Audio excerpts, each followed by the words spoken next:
And not to mention, Sony and Microsoft really just don't have a reason to present at these conferences anymore.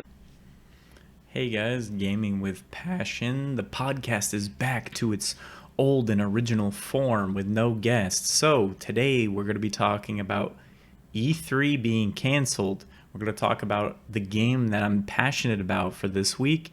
And we're going to talk about all the games that I've played in the last year from Xbox, PlayStation, and retro. So if that sounds interesting to you, stay tuned. So the first topic we're going to talk about is E3. So the big news this last week is that E3 is no longer a thing. It's over. There's no more E3 conferences, blah, blah, blah. So let's take a look at the history of E3. So the first E3 was actually in 1995. And to put that in perspective, these are the kind of companies that were at E3 1995. This is from Wikipedia, of course. 3DO, Atari, Microsoft, Nintendo, Sega, Sony, and SNK. So we're talking about a long time ago at this point. We're talking 23 plus 5 years, so 28 years. And this conference is now, it's finally gone. And let's talk a little bit about why I kind of think that this is the case. So first of all, 1995, right? People have home computers, personal computers, but it's not that popular. The internet exists, again, but still not that popular. Wouldn't be that popular or accessible really until probably like 2005 or so, when most people are online. So for the first like 10 years of this conference, people couldn't watch it on YouTube, right? YouTube didn't exist.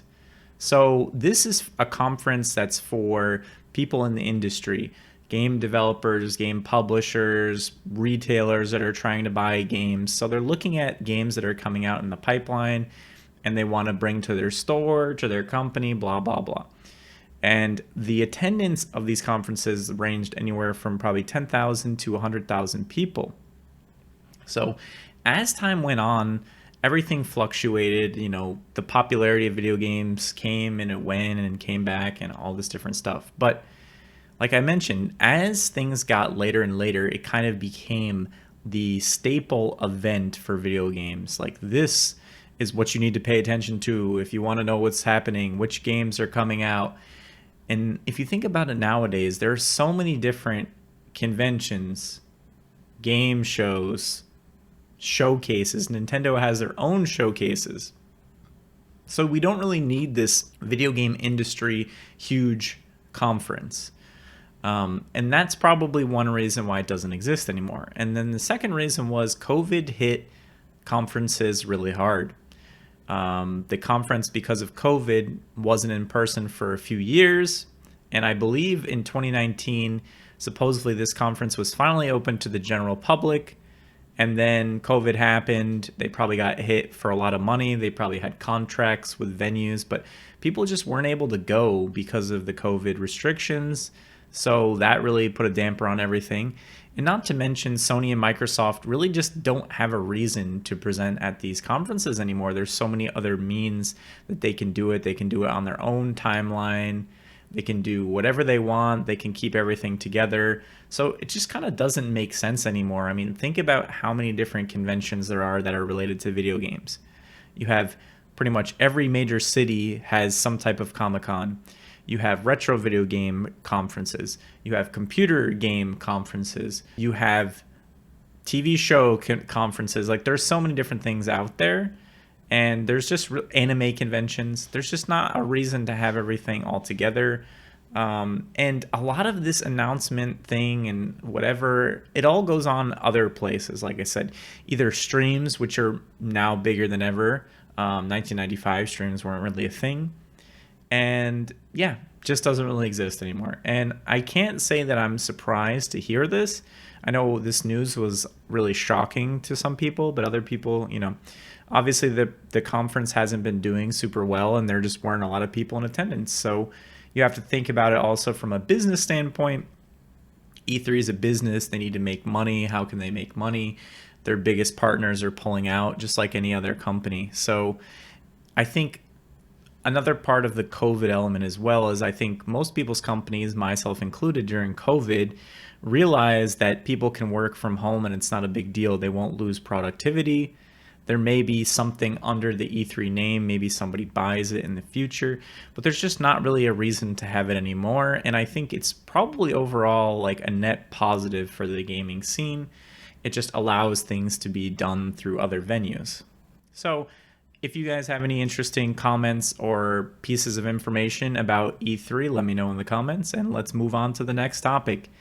So this week for the game I'm passionate with, we have Toy Story 3 on the Xbox 360.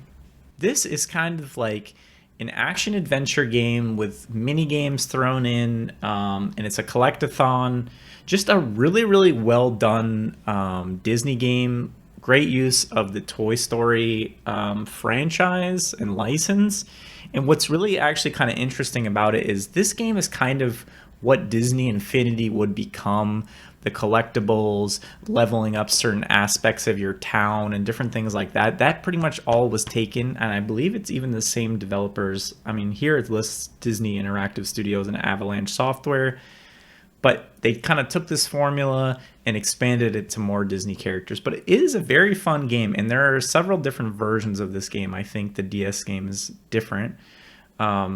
So definitely check this one out. I think for 360, I don't even know what it goes for, but it can't be more than $15.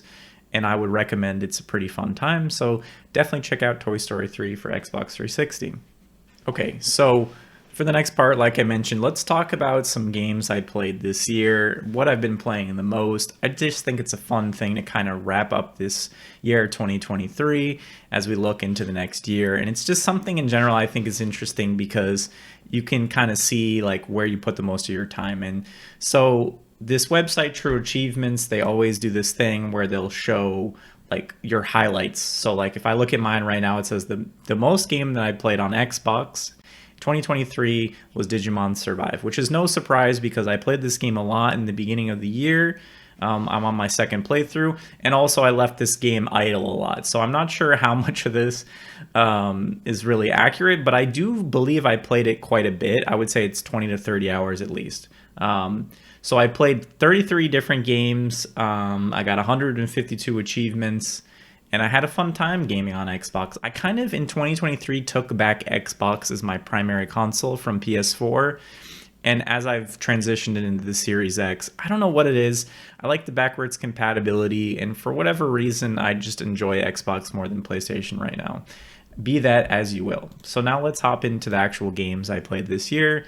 So Marvel's Midnight Suns, I don't think that surprises anyone. I've been talking about that game for a while. Disney Speedstorm, the free-to-play racing game with Disney characters. My wife and I have been having a lot of fun with that. Eternal card game, I mentioned before as well. A lot of these are going to be mentioned before.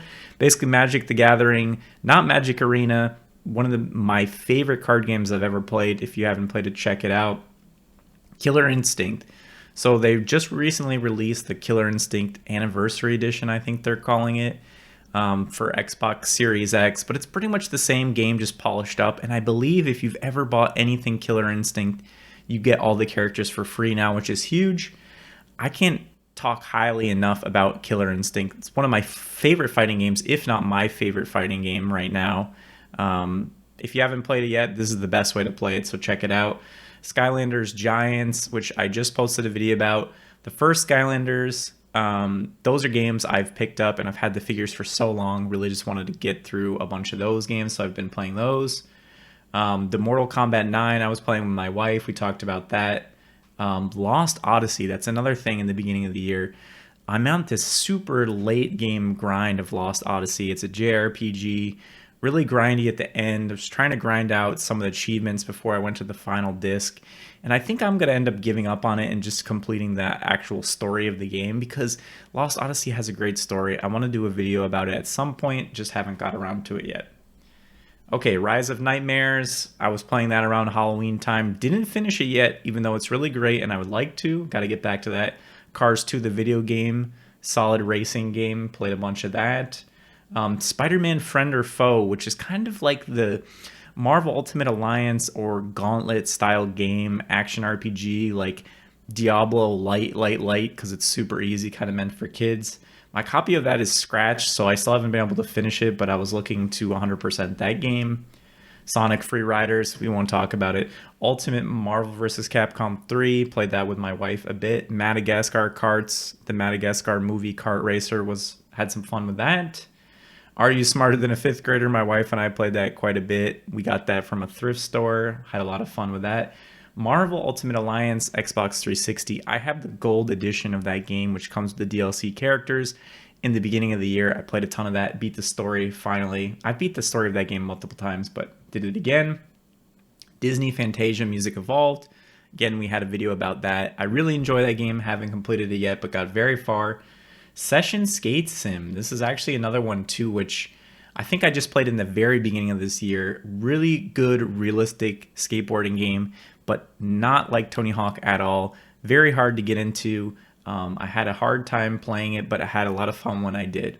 And so that's pretty much it, what I played this year on Xbox, which it's kind of interesting because the year kind of flew by. There's a lot of stuff towards the end of last year I was playing that I didn't get to play recently.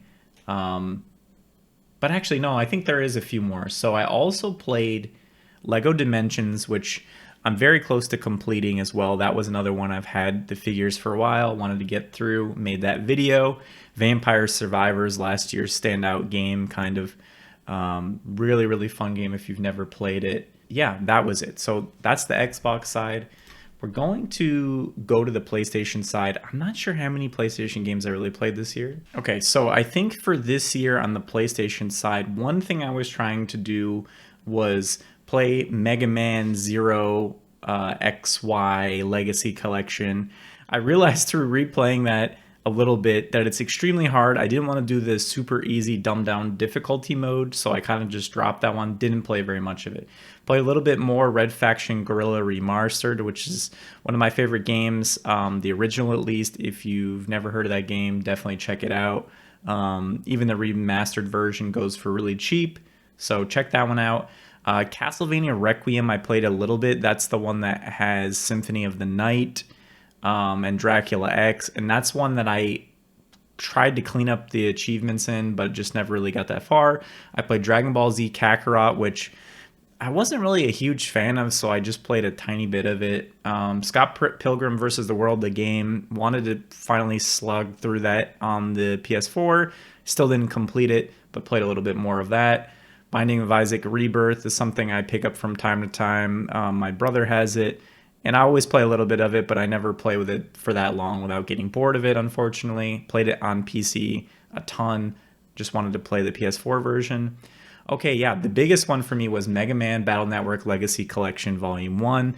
Played the entire first game, loved it. Never played the original before, loved the series.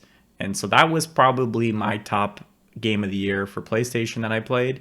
And then the last one was Theater Rhythm Final Bar Line. I played that one quite a bit as well. I believe even, I can't remember when that game came out. I think it was the beginning of this year. Still love that game, just trying to get through. There's a lot more things for me to do, but kind of dropped off on it. So the PlayStation side is pretty light. As far as retro stuff and Switch, I played a bunch of Metroid Dread this year. Really enjoyed that. Played a little bit of Pokemon Violet. Wasn't really feeling the new Pokemon too much. Played the Yu-Gi-Oh! Reshift of Destruction. Played some Digimon World 1 on stream. And I think that's pretty much it. Everything else I've already mentioned. But yeah, I just want to say, if you're watching this part of the video, first of all, thank you. Really thankful for you guys in the YouTube sphere this year. Had a pretty good YouTube year. We'll have that video coming out, probably one of the next 2-3 videos at the end of the year. Stay tuned to see if you want to know how many millions of dollars I've made on YouTube. But yeah, I love you guys. And if there's any feedback you have for the channel, just please let me know, as always, in the comment. And until the next video, peace out.